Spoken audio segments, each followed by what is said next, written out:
देश में 400 नदियां हैं, लेकिन यमुना के पानी में ही फोम क्यों, कैसे और कहां से शुरू होती है गंदगी। हर साल यमुना में जो सफेद झाग का नजारा देखने को मिलता है, वैसा भारत में शायद ही किसी नदी में दिखता हो। देश में 8 प्रमुख और 400 से ज्यादा अन्य नदियां हैं। कुछ अरब सागर तो कुछ बंगाल की खाड़ी में मिलती हैं।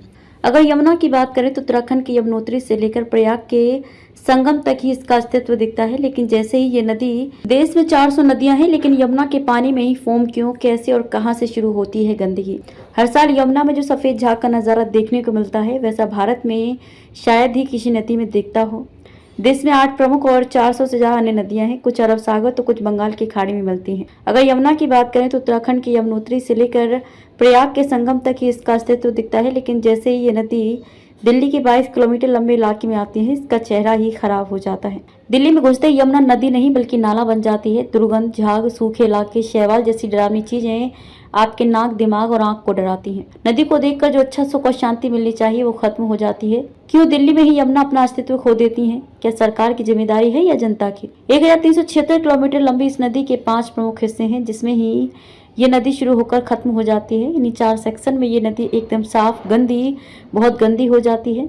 इसका रंग भी बदला हुआ है, हरे रंग की नदी। आइए जानते हैं पहले इसके 5 भौगोलिक हिस्सों के बारे में। यमुनोत्री से हथनीकुंड बैराज तक उत्तराखंड, उत्तर प्रदेश और हिमाचल प्रदेश के हिस्से, इसकी लंबाई करीब 172 किलोमीटर है। यहाँ यमुना की कमाल, गिरी, टोंस और असन नाम की शाखाएं हैं। 2 बैराज पड़ते हैं, डाक पत्थर बैराज और असन बैराज। 2 नहरें भी इन्हीं के नाम से हैं, हथनीकुंड बैराज से वजीराबाद बैराज तक, हरियाणा और उत्तर प्रदेश के हिस्से। 224 किलोमीटर लंबा सेक्शन, यहाँ सोम, छोटी और यमुना ड्रेन नंबर 2 और 8 नदी की मुख्य शाखाएं हैं।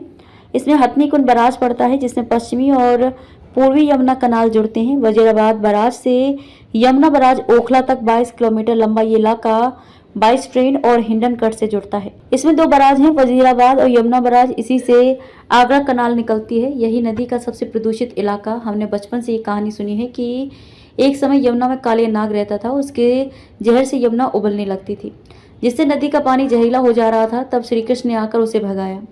जिस तरह सांप काटने पर इंसान अपने मुंह से झाग फेंकने लगता है, ठीक उसी तरह यमुना भी हर साल प्रदूषण के नाग की वजह से झाग फेंकने लगती है। प्रदूषण का ये नाग उसे डसता है। वजीराबाद से यमुना बैराज ओखला के बीच उत्तराखंड में यमुना साफ है, 5वें हिस्से में भी साफ है, फिर दिल्ली के हिस्से में ही इतनी गंदगी क्यों? यमुना देश की सबसे प्रदूषित नदियों में से एक है। इनमें बिना ट्रीटमेंट के आंशिक ट्रीटमेंट वाला सीवेज, औद्योगिक गंदगी, कृषि संबंधी वेस्ट इसे प्रदूषित करते हैं। दूसरी वजह प्राकृतिक है। गर्मियों में इस नदी में पानी लगभग सूख जाता है।